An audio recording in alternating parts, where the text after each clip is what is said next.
जय राधा माधव कुंज बिहारी।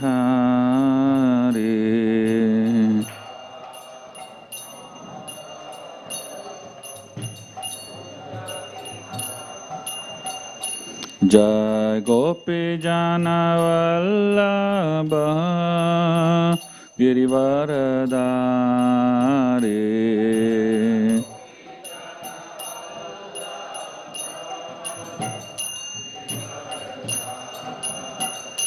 जय गोपी जन वल्लभ गिरिवरधारी।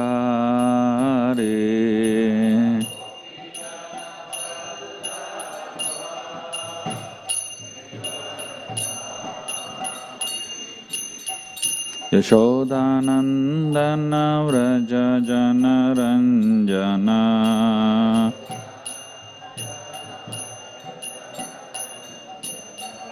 यशोदानंदन व्रज जनरंजन।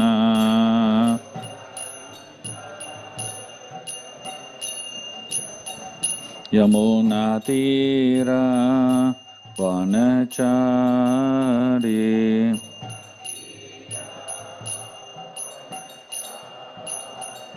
यमुना तीरा वनचारी।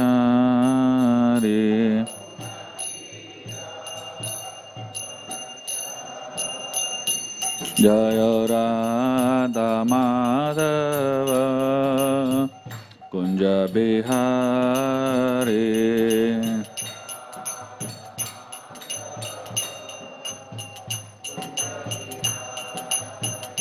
जय गोपी जन वल्लभ गिरिवरधारी।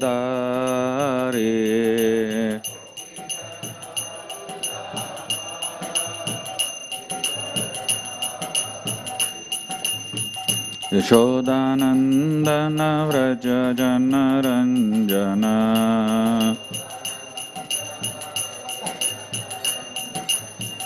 यमुना तीरा वनचारी।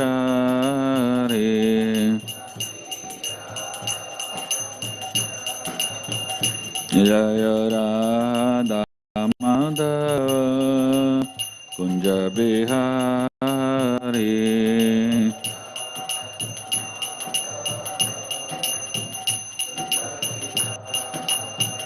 जय राधा माधव कुंज बिहारी।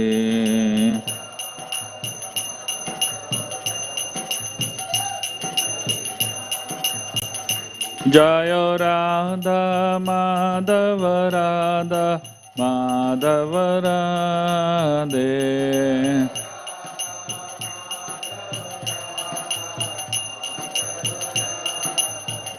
जय राधा गोपीनाथ राधा गोपीनाथ राधे।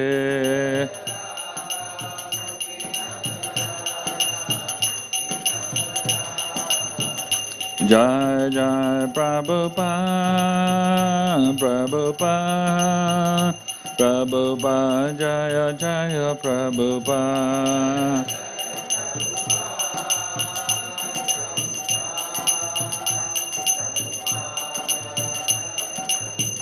नित्य गौर हरि बोल हरि बोल हरि बोल नित्य गौर हरि बोल।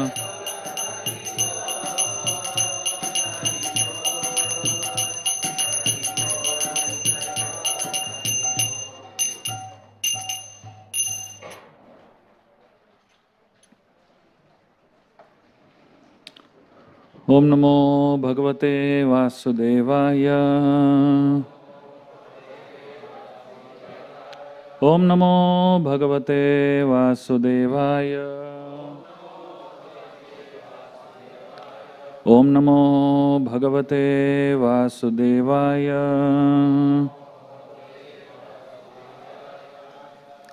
Reading from Srimad Bhagavatam, Canto 1, Chapter 17, entitled Punishment and Reward of Kali. Text number 22. Raja uvacha dharmam bravishi dharmagya dharmoshi vrisharupadrik yad adharma kritastanam suchakasyapi tadbhavet. Raja uvacha dharmam brivishi dharmagya dharmosi vrisharupadrik yad adharma kritha sthanam suchakasyapi tadbhavet. Raja uvacha dharmam brivishi dharmagya dharmosi vrisharupadrik yad adharma krita sthanam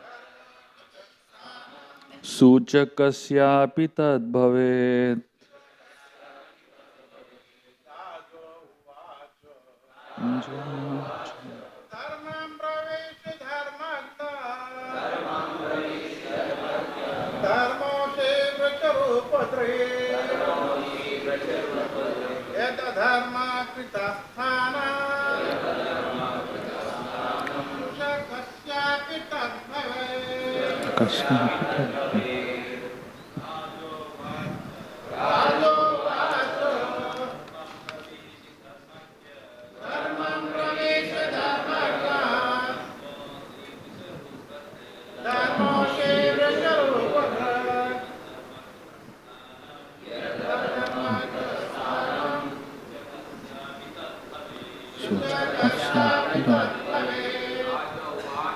Raja Vacha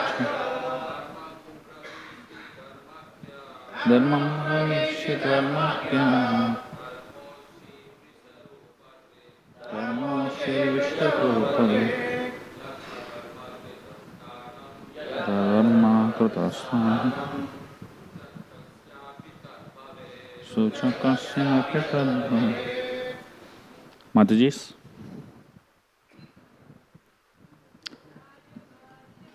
Raja Vacha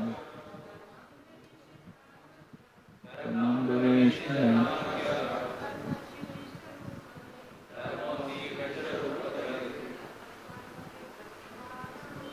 Dharma Kritasthana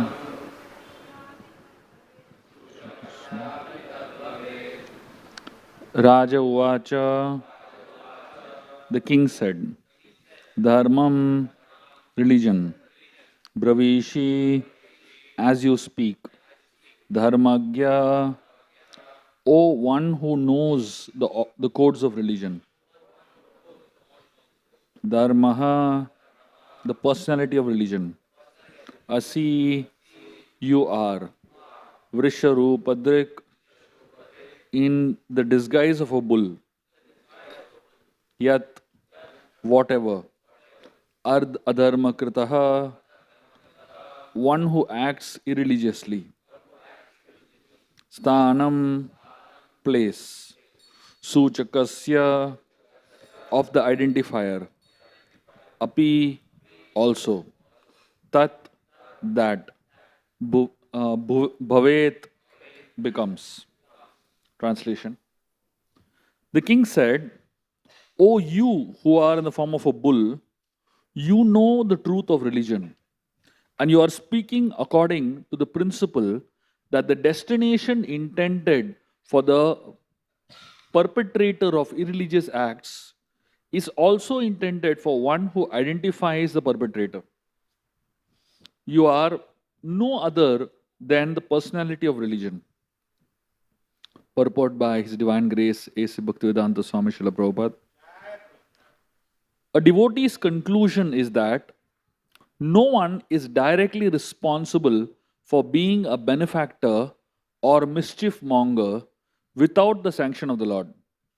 Therefore, he does not consider anyone to be directly responsible for such action. But in both the cases, he takes it for granted that either benefit or loss is God sent, and thus it is his grace. In case of benefit, no one will deny that it is God sent. But in case of loss or reverses, one becomes doubtful about how the Lord could be so unkind to his devotee as to put him in great difficulty. Jesus Christ was seemingly put into such great difficulty, being crucified by the ignorant, but he was never angry at the mischief mongers. That is the way of accepting a thing, either favorable or unfavorable. Thus, for a devotee, the identifier is equally a sinner, like the mischief monger. By God's grace, the devotee tolerates all reverses. Maharaj Parikshit observed this, and therefore he could understand that the bull was no other than the personality of religion himself. In other words, a devotee has no suffering at all because so called suffering is also God's grace for a devotee who sees God in everything. The cow and bull never placed any complaint before the king for being tortured by the personality of Kali, although everyone lodges such complaints before the state authorities. The extraordinary behavior of the bull made the king conclude that the bull was certainly the personality of religion, for no one else could understand the finer intricacies of the codes of religion.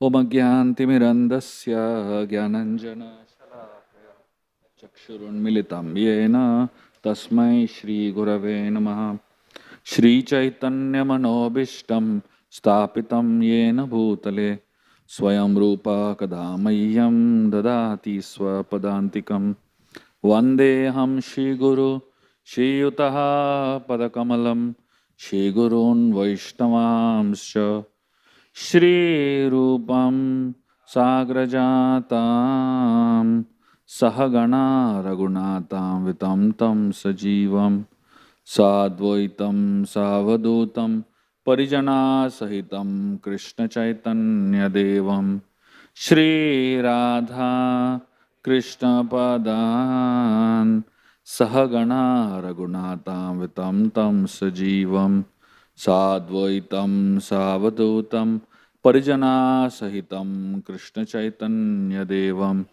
Shri Radha Krishna Padan Sahagana Lalita Shri Vishakhanvitamscha He Krishna Karuna Sindhu Dinabandhu Jagatpate Gopesha Gopika Kanta Radha Kanta Namostute Tapta Kanchana Gaurangi Radhe Vrindavaneshwari Vrishabhanu Shute Devi Pranamami Hari Priya Vancha Kalpatarobhyascha Kripa Sindhubhyevacha Patitanam Pavanebhyo Vaishnavebhyo Namo Namaha Jai Shri Krishna Chaitanya Prabhu Nityananda Shri Advaita Gadadhar Srivasadi Gaura Bhakta Vrinda Hare Krishna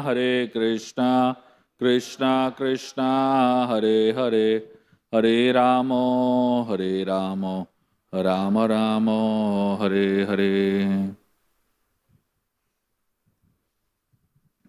Hare Krishna. I'd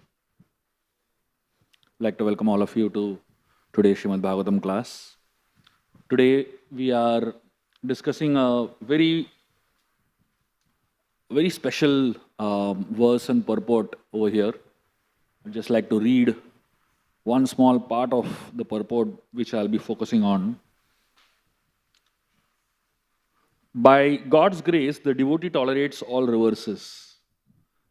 So, in other words, a devotee has no suffering at all because so-called suffering is also God's grace for a devotee who sees God in everything. So here in this purport and in this particular verse, Parikshit Maharaj is observing a very interesting quality of Dharma and the cow. The Dharma personified is in the form of a bull, and Mother Earth is in the form of a cow, and they're exhibiting a very interesting quality. When somebody does something wrong to us, the most natural thing is we first of all get angry on people who do something wrong to us, and we go and complain to someone. If we have no one else to complain to, we go and complain to God, saying that this person did this to us, And this is our nature from our childhood, isn't it? Right from the day we are born, when somebody troubles us, we go to our mother, we go to our father, we go to someone and complain. In the initial days, it is some brother or sister who is troubling us. As we grow older, it is friends in college and schools that are troubling us. As we get older, there is a boss or a colleague troubling us. As we get older, there is a husband or wife that is troubling us. Literally at every stage in one's life, those who are staying in the ashram, all inmates are troubling each other, basically, So typically, in every stage of life, no matter where you are, somebody is going to trouble you. Somebody is going to create some mischief. Somebody is going to create some irritation. Somebody is going to create some botheration. Now, I am not saying that what is recommended in the Bhagavatam is what you should do. You should see your level and then do what you want to do, basically. But the Bhagavatam says that the quality of a devotee is that when somebody troubles, when the devotee goes through troubles, when the devotee goes through difficulties, the devotee never criticizes anybody else, never complains about anybody else. They just consider this to be the grace of the Lord.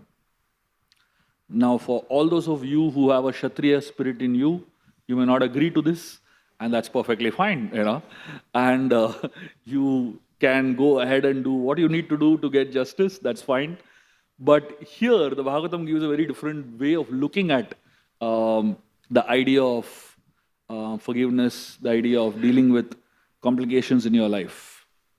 To help us understand this, I'm going to share with you all a story from the Sri Vaishnava Sampradaya. And just recently, I was sharing this story with a group of devotees, and I was so amazed by this story that we're going to be discussing. This is a story of one of Ramanujacharya's most exalted disciples. And the story that I'm going to discuss, I'm going to get into great details of it. And the beauty is in the details. So towards the first half of this story, you might find that the theme that we're talking about doesn't come at all, but that's okay. But the second half of the story is absolutely this concept that we're going to be discussing. And it's just so fascinating to observe how a devotee deals with difficulties in his personal life.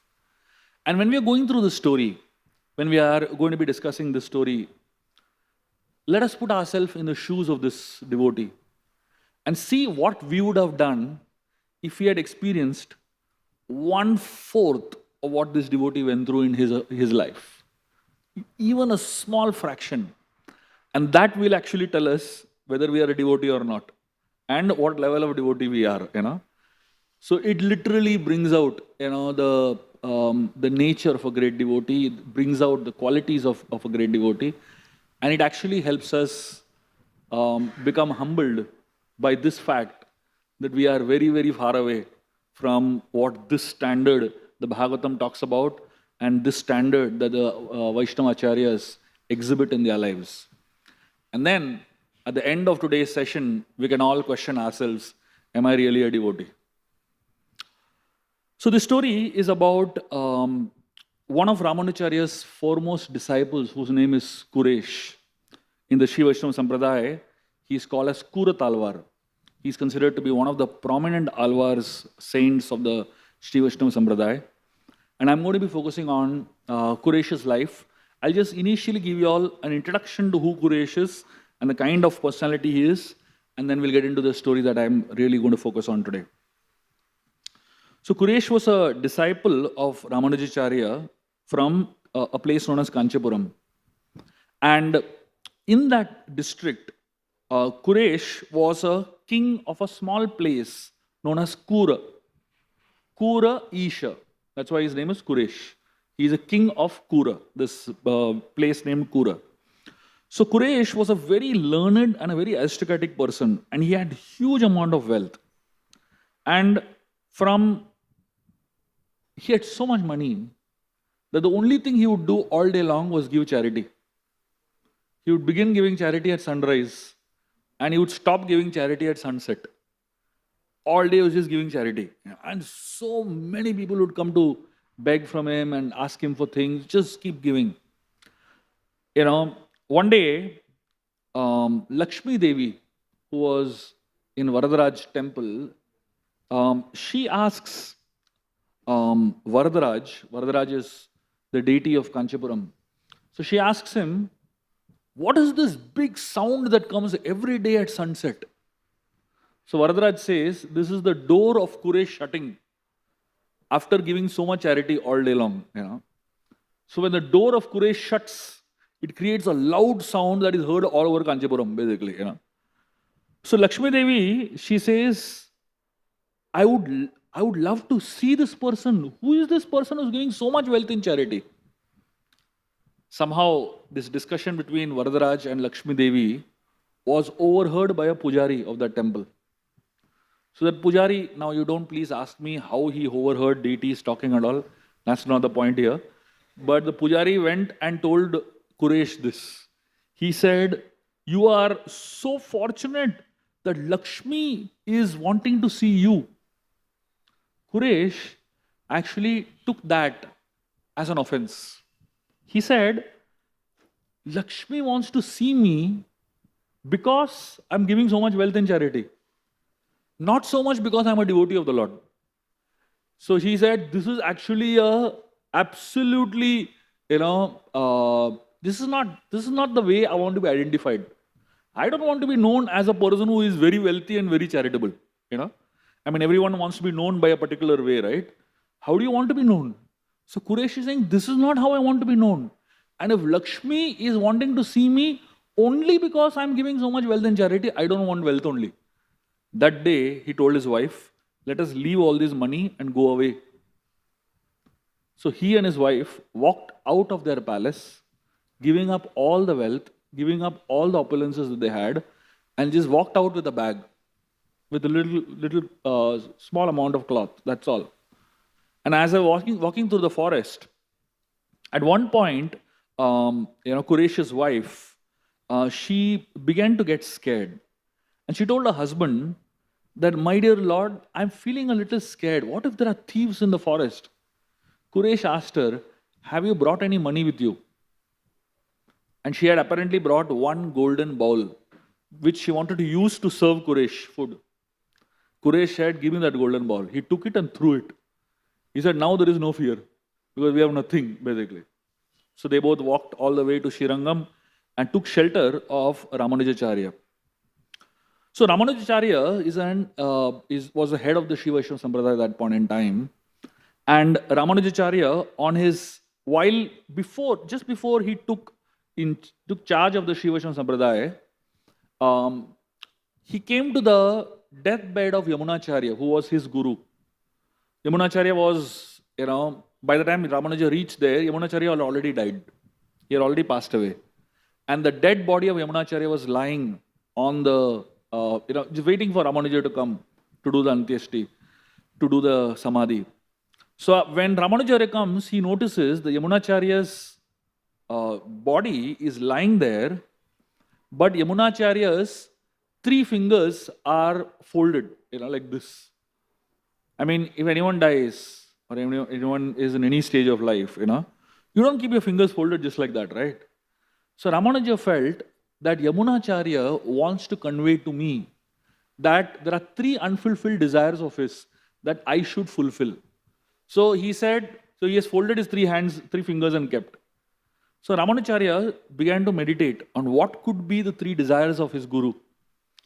Nowadays, our situation is such that when we talk to our guru also, we don't understand what his desire is.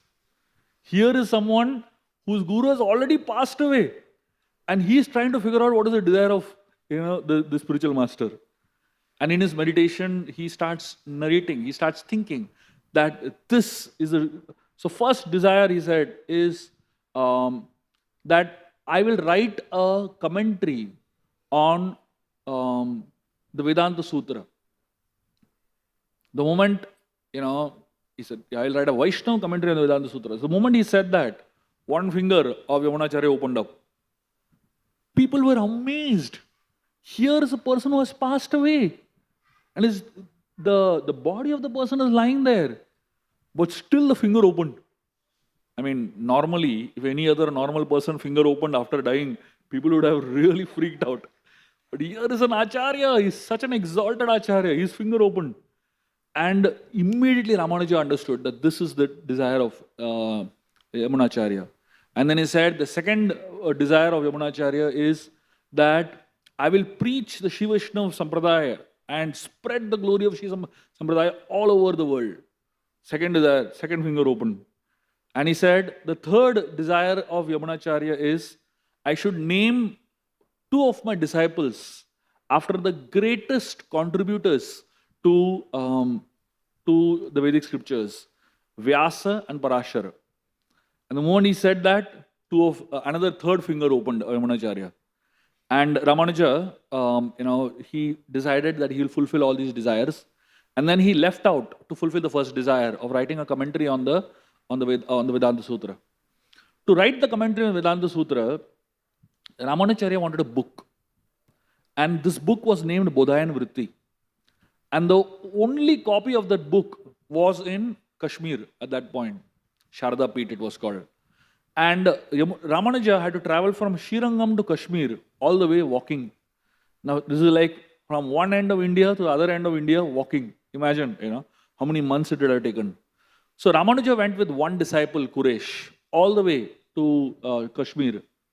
And when he went over there, the Kashmir Pandits and the Brahmanas over there, they were a little hesitant to give him the commentary, that particular Bodhayan Vritti, because they were followers of Shankara. And they didn't want him to write a Vaishnava commentary on Vedanta Sutra. So they hid that Bodhayan Vritti. And Ramanuja, he spoke to the king of that land and convinced him that he needs to write this commentary to fulfill the desire of his guru. The king said, fine, you take the commentary, provided Saraswati gives it to you. Now where will Saraswati give him the commentary? So, the king was trying to play it tough. So then Ramanuja went to the temple, prayed to Saraswati Devi, kept the book on the floor at the feet of Saraswati Devi, and Ramanuja went out saying that if Saraswati wants me to take this book, she will hold it in her hand. And if she holds it in her hand, I will take it as my right. The next day when Ramanuja came there, the book was missing. You know why? Because the Brahmanas took that only copy of the book and burnt it, so that Ramanuja doesn't get access to it.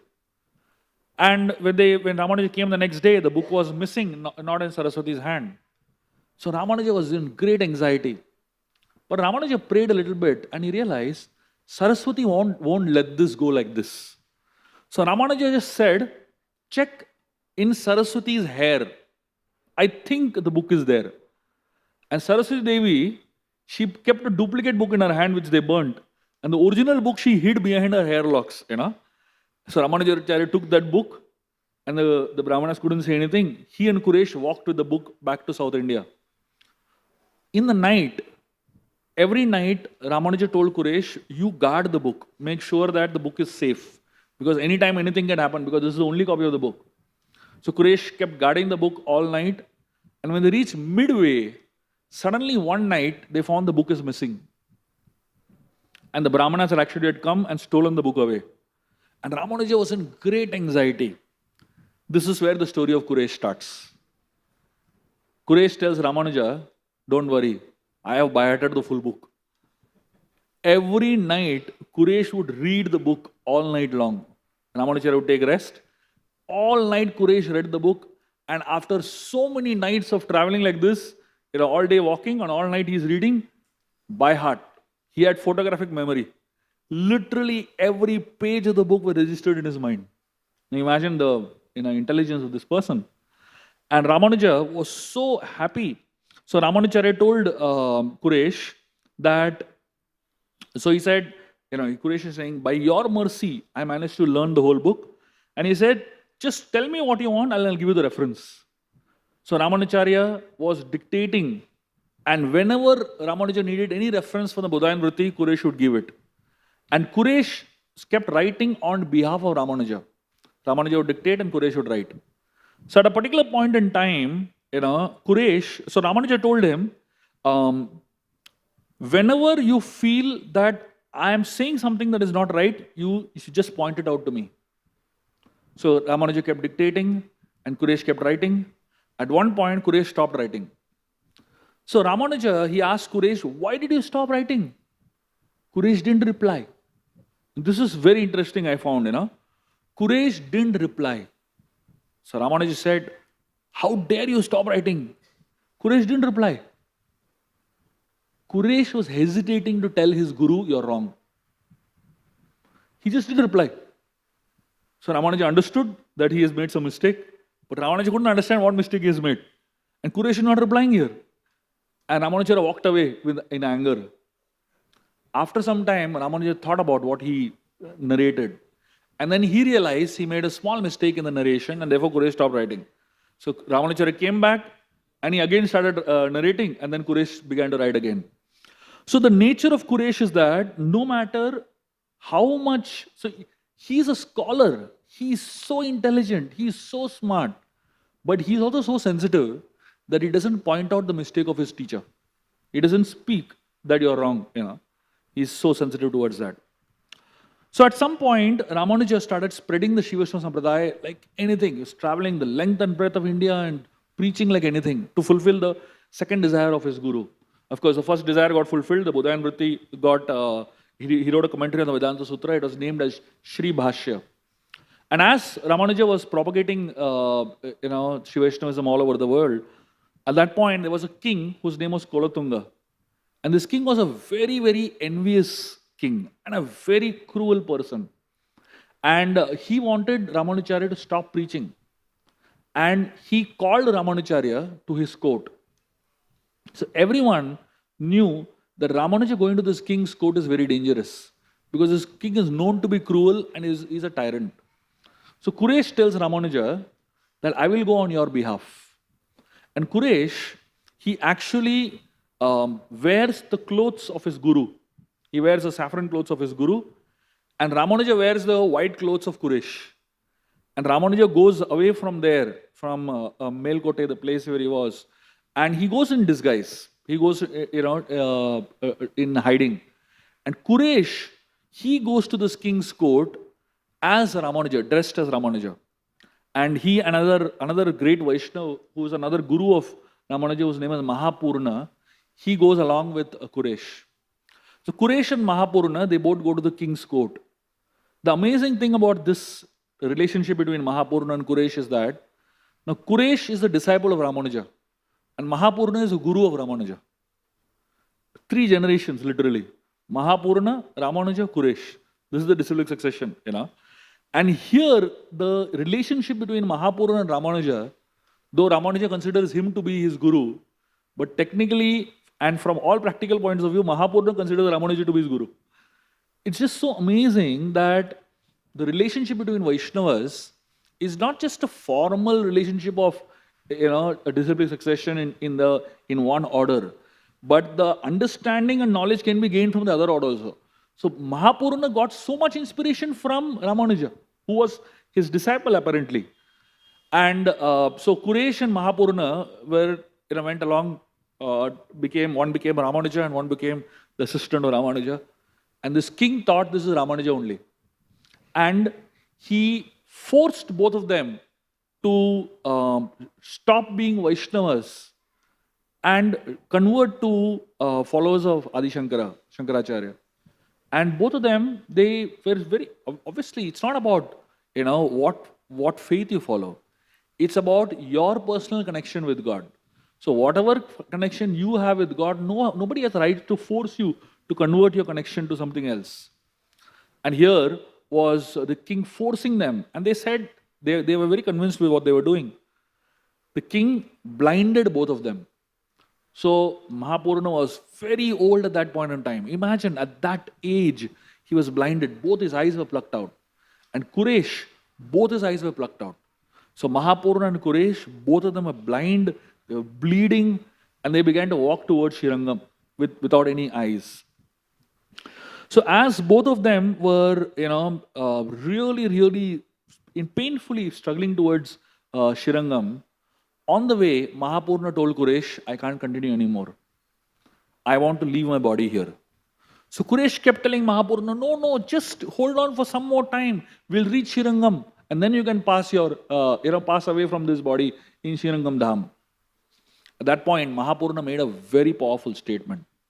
Mahapurna tells Quraysh, he said, if I keep my body till I reach Srirangam, and if you make all arrangements to reach Srirangam, people will think that even for a great soul like Mahapurna to go back to Godhead, one has to reach Srirangam. But so that means people will think that if I have to go back to the spiritual world, I have to go to a holy place. I want to tell people, I want to leave my body here. And he says, I want to leave my body on the lap of a Vaishnava. So he told Quraysh to sit down, and Mahapurna kept his head on the lap of Quraysh. And on the lap of Quraysh, chanting the holy names of the Lord, he left his body. And Mahapurna has made a statement for all of us, for all time to come. A Vaishnava doesn't have to leave the body only in a holy place to go to the spiritual world. The lap of a devotee is also a holy place, which is good enough. And wherever a devotee leaves his body, that place becomes a holy place. So Mahapurna actually left his body in that way. Quraysh, he brought the body of Mahapurna with a lot of struggle. Imagine a blind person carrying the body of another person, all the way from such a far distance to Srirangam. So when Quraysh and all of them, when Quraysh reached Srirangam, Ramanuja was very, very shocked to see Quraysh in this state, blinded. And for his sake, for the sake of the spiritual master, Quraysh lost his eyes. So Quraysh began to live the rest of his life in Srirangam itself, trying to serve his spiritual master in whatever little way he can. So Quraysh, he began to sustain himself on Madhukari. What he was fabulously rich, and now he has lost his eyes, and he has no money. So he's going around house to house begging and seeking alms. And whatever alms he would bring back, his wife would cook and she would feed him. So one particular day, there was no grains at home. It was raining heavily. And Quraysh couldn't go out of the house to go and beg alms. And his wife, she was feeling so bad that her husband is lying on an empty stomach. So she heard the sound of a bell somewhere far away. And I'm sure all of us understand the sound of bell, right? When bell is ringing means offering is going on, in the house or in the temple. So most devotees get accustomed to set their alarm clock according to the sound of the bell, basically. So the moment she heard the sound of the bell coming from far away from Varadaraj temple, she, Quraysh's wife, had one little thought. She was thinking, Varadaraj is eating so nicely and my husband is, not having any food. So just when she had this thought in her mind, sorry, not Varadaraj, Ranganath. Just when she had this thought in her mind, Ranganath inspired the pujari to go and give the bhoga to Quraysh. So this Ranganath's pujari sent the bhoga, the prasad of the Lord, in a palanquin to Quraysh's house. So when Quraysh saw a palanquin coming from Ranganath, so in these Vaishnava Sampradayas, you don't send bhoga just like that. Even to send the bhoga, there is a special arrangement. Even to send the prasad, there is a special arrangement. So when the palanquin came with huge quantity of prasad to Quraysh's house, Quraysh asked his wife, did you think of anything like this? And Quraysh's wife said, yeah, I thought maybe some prasad should come to you. And Quraysh, he was feeling so bad that for his sake, the Lord had to make such a special arrangement. he only took a little bit, one little portion of that prasad for himself, and he sent the rest of the prasad back to Ranganath so that it can be distributed to all the devotees. So when Ramanujacharya came back to Srirangam and he saw Quresh's state, Ramanujacharya went back to Quresh, and Quresh, he offered his full respects to his guru. Ramanujacharya embraced his disciple. Now imagine, there are disciples who have done a lot for their spiritual masters, isn't it? But have you seen any disciple who has sacrificed his eyes for the spiritual master? Here is an example of someone who has sacrificed his eyes for the sake of his guru. So theoretically, we say many things that that I'll give my life for my guru and all that. But when actually asked to give your life, most of us run away, isn't it? I don't think anybody will be in a position like Quresh. So Ramanujacharya felt so bad. He said, my dear Quresh, you have lost your darshan, you have lost your eyes, and you have lost your vision so that you can save the vision of our Siddhanta. Why did Quresh lose his eyes? Because he wanted to save Ramanujacharya. And what is Ramanujacharya doing? Ramanujacharya is giving vision to the world, isn't it? So Ramanujacharya tells Quresh, you have lost your vision so that the world gets the vision. So he says, what a tragedy this is, Quresh, Ramanujacharya tells him. And Quresh gives an amazing reply. Now this discussion between Ramanuja and Quresh and the whole dealings of what Quresh does with Ramanuja, this personifies what Vaishnavism is in my understanding. And whenever I speak this, whenever I hear this, whenever I read these stories, it just touches the heart so much. Obviously, we are nowhere here. We are nowhere here. But this is the aspiration that every devotee should have, the mood that we are going to be discussing right now, the mood of Quresh that we are going to be seeing right now.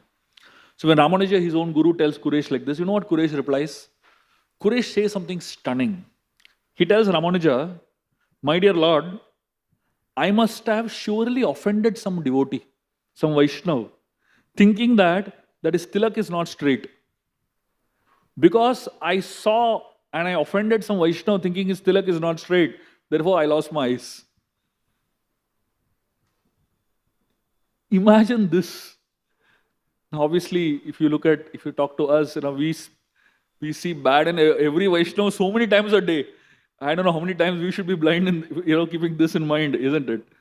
Tilak's Quresh's consciousness is, because I saw a Vaishnava and probably I offended a Vaishnava with my eyes, I lost my vision.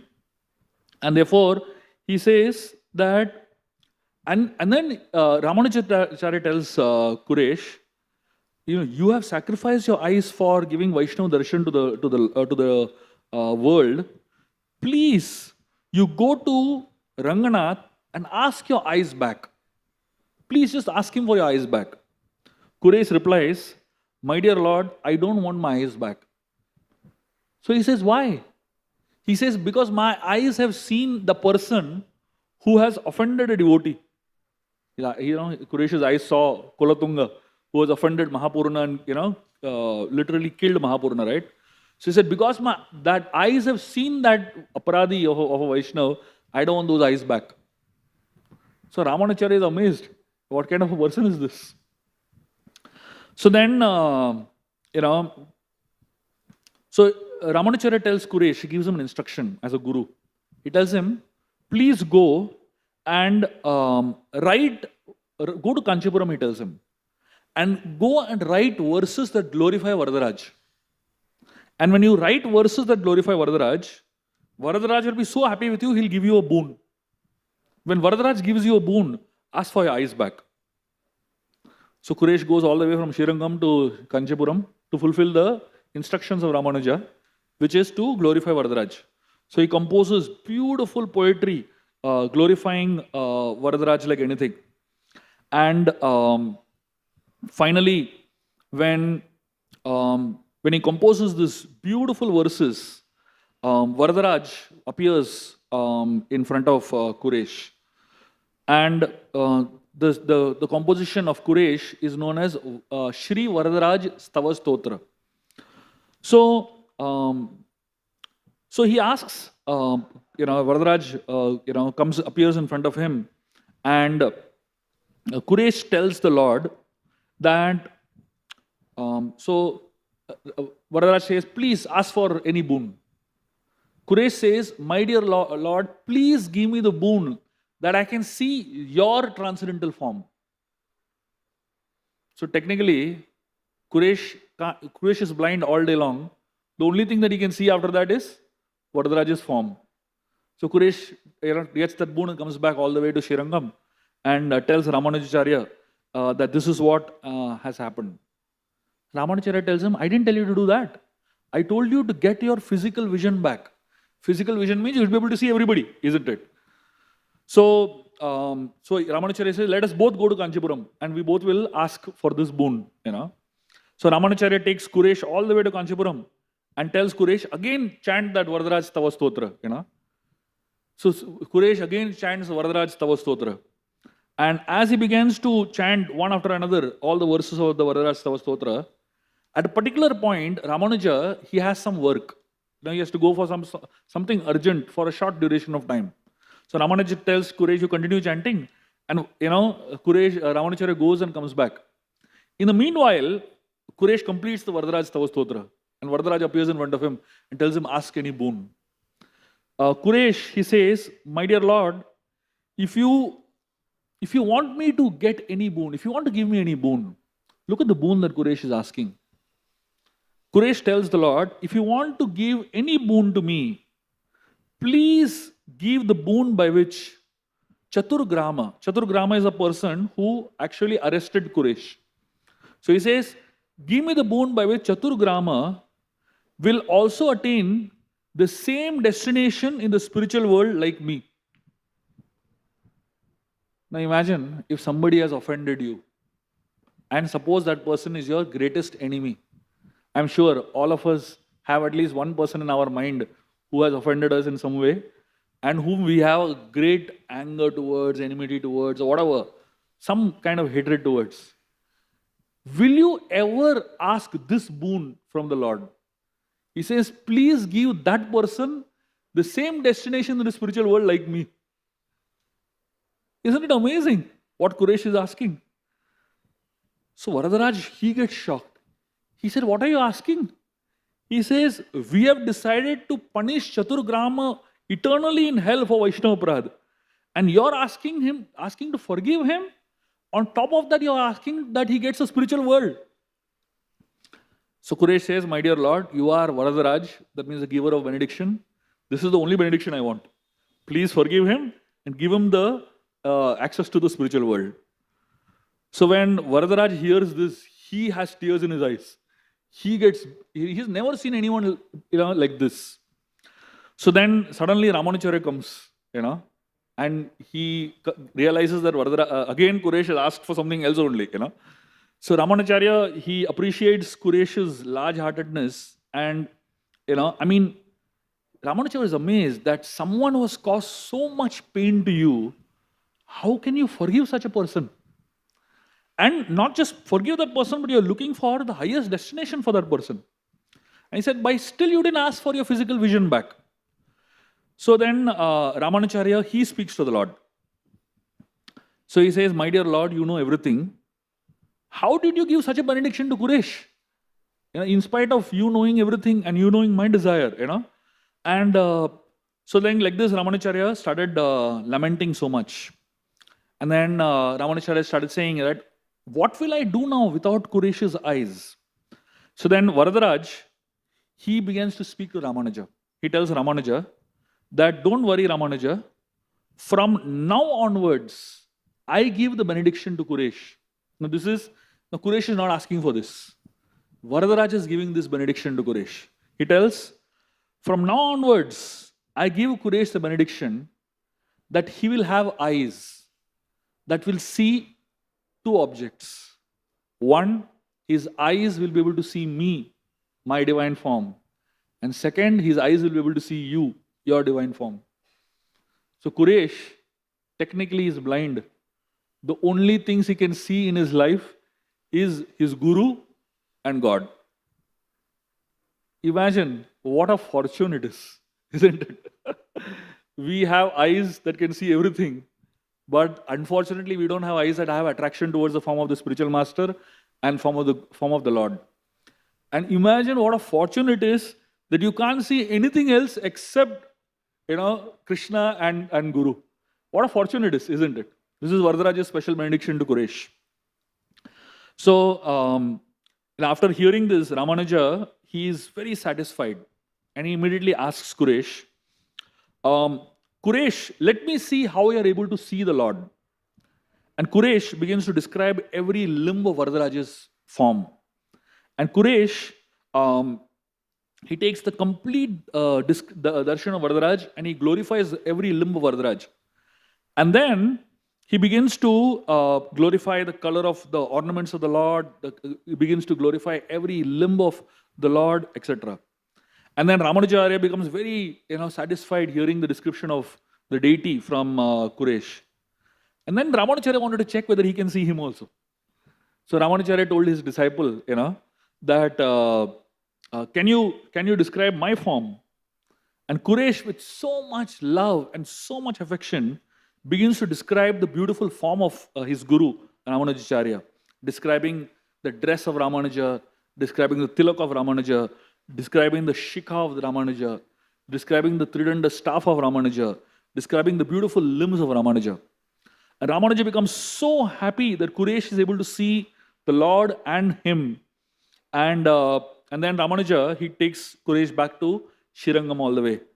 And then Quresh continued staying in Srirangam along with Ramanujacharya. So one day, after some time, Quresh went to the temple of Ranganath and began to offer beautiful prayers to glorify Ranganath. And Ranganath was very pleased with Quresh, and he tells Quresh, please ask for any benediction. And he says, so Quresh is telling the Lord, by your mercy I have everything that I wanted and more than what I deserve. And he said, there is nothing that I want. So then Ramanuja, he intervenes, So this is a very interesting guru-disciple relationship. The disciple is hesitating to ask and Ramanuja is pushing him to ask something from the Lord. So Ramanuja tells Quresh, my dear Quresh, something you should ask us. We will give you anything. And Ranganath actually promises in the name of Lakshmi Devi, his consort. He says, in the name of Lakshmi, I promise you that I'll give you anything that you ask for. Ask anything. So then Quresh, he says, my dear Lord, if you want to at all give me any benediction, please forgive this Chaturgrama and give him the spiritual world. Same benediction he asked Ranganath also, So Ranganath, he is so touched by Quresh's mood and Quresh's thought process. She said, I grant you that, ask for one more boon. So then Quresh says, my dear Lord, if at all you want to give me something, please give me the benediction that when I leave a material body, I come to the spiritual world, Vaikuntha. Ranganath, when he says this, you want to go back to Vaikuntha. If you go back to Vaikuntha, what will I do without you? Ranganath is telling Quresh like this, And he says, you ask anything apart from this, I'll give you that. So Quresh says, my dear Lord, I strongly want to go back to the spiritual world. I strongly want to go back to Vaikuntha. He says, then Ranganath tells Quresh, he says, my dear Quresh, if this is what you desire, I'll grant you the fulfillment of your desire. And he says, what to speak of you going to the spiritual world, anyone who is connected to you will definitely go to the spiritual world. So like that Ranganath says, Quresh, he becomes very happy getting this benediction. He's feeling a little bad that what will his guru think, because he has literally said that I want to die and return to the spiritual world. So Quresh comes back. And then eventually Ramanujacharya comes to know that this is the boon that Quresh has asked for. So when Ramanujacharya comes to know that this is the boon that Ranganath has given him, that anyone connected to Quresh will go back to the spiritual world, Ramanujacharya jumps up, takes his shawl, starts rotating and dancing like anything. He said, I am so fortunate that because I'm connected to Quraysh as a spiritual master, I will also get to go back to the spiritual world. Can you imagine? Ramanacharya is such an exalted person, you know? Why does he need this benediction? But he's so humble, he's so grounded, and he's not thinking that I'm the Acharya of Shiva Vaishnava Sampradaya, therefore I deserve to go to the spiritual world. Unfortunately, many of us, we are in this mood that just because we're connected to ISKCON, we'll 100% reach spiritual world. We almost get into this entitlement mood, you know. What is our entitlement? We may be connected to the best Sampradaya in the world. We may be connected to the best Acharya in the world. But do I really deserve that? Here is Ramanuja, who is the most exalted Vaishnava. And he is becoming happy that just because one disciple of mine has got this boon, that anybody connected to him will go to the spiritual world, Ramanuja is freeing, I am connected to him. You know? And therefore, I will also go to the spiritual world.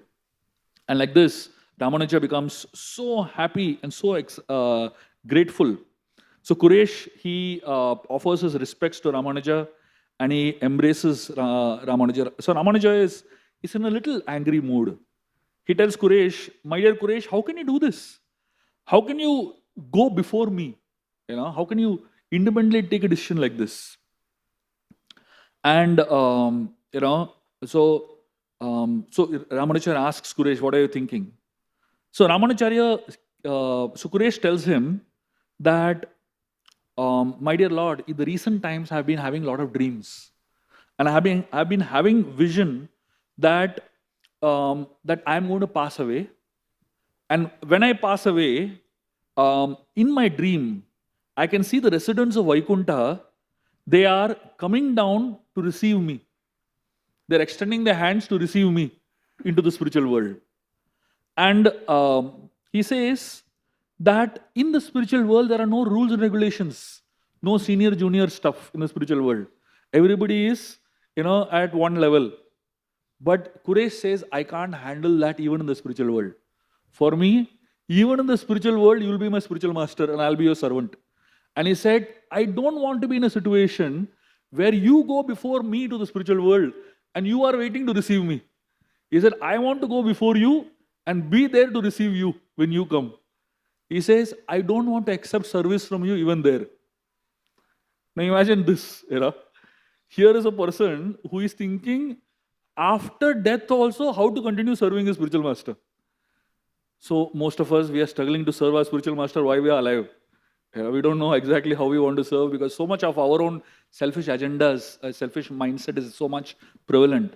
And here is Quraysh, who's thinking of how to serve the spiritual. He's planning his death in such a way that after dying also he can find some service to serve his spiritual master. So Ramanacharya starts crying. He's just not able to hold, his tears. And Ramanacharya says, my dear Quraysh, how do I find anyone in the three worlds, to match you? And he says that in the spiritual world, everyone lives so friendly, even the guru and disciple. But your heart is so much filled with love for your spiritual master that even in the spiritual world, you want to continue serving your spiritual master. So like this, Ramanacharya, becomes so touched. And then Ramanacharya, actually in the ears of Quraysh, he chants the mantra that he gave Quraysh when he was initiating Quraysh. So literally the last words that Quraysh hears from Ramanuja is again the initiation. So Ramanuja is initiating him back at the last moment of his life. And then Ramanacharya starts lamenting. He says, my dear Quraysh, now that you're leaving to the spiritual world, that we are so unfortunate. And Ramanacharya does not wait for Quraysh to leave his body. He chants the mantra, the holy names in the ears of Quraysh, embraces Quraysh, and walks away because he can't see the death of his disciple. And then Quraysh, he falls at the feet of Ramanacharya, washes the feet of Ramanacharya with his tears, and he chants the names of Ramanacharya. And Ramanacharya walks away. And at that point of time, Quraysh, he calls his wife and his two sons. And these are the parting instructions of Quraysh to his wife and two sons. And this is just amazing. Quraysh asks his wife, what are your thoughts at this point in time? So his wife says, my dear husband, I have no other desire except your desire. your desire to return to the spiritual world is my desire. So she says like this, I am so happy that you are returning back to the spiritual world. And then Kuresh calls his sons, Parashara and Venkata. The interesting thing about these two sons is that you remember that night that Ranganath sent Prasad in a palanquin to Kuresh's house? That night, Kuresh's wife ate that Prasad. And that night she conceived. So it is explained that Parashara and Vedavyas, both of them are sons of Ranganath. So all the Shiva Vaishnavas consider Parashara and Vedavyas to be sons of Ranganath. So Kuresh calls the two of them and he tells the two, this is the parting instructions of father to his sons. He tells them, don't be proud thinking that you're sons of Ranganath. Rather, you should think that you are servant of Ramanujacharya. Don't become proud that you are the son of the greatly learned Kuresh, who has learned so many scriptures. But rather, you should always think that you're a servant of Ramanuja. And apart from that, he said, respect all the devotees as much as you would respect me. And he says, live according to the desire of your mother and take shelter of the lotus feet of Ramanuja.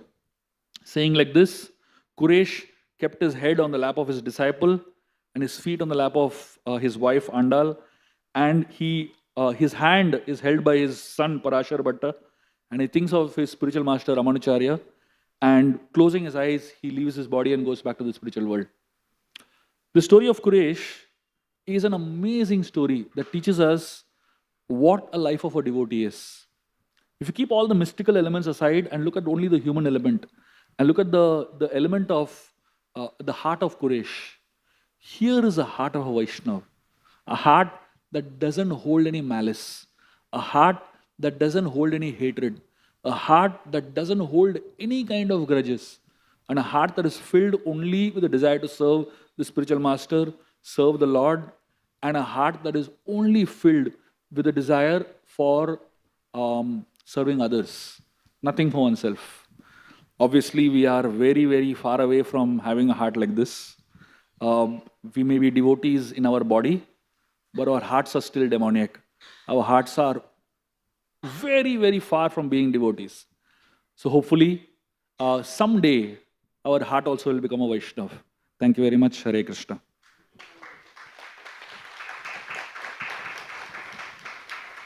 ग्रंथराज Shrimad Bhagavatam की, श्रील प्रभुपाद की।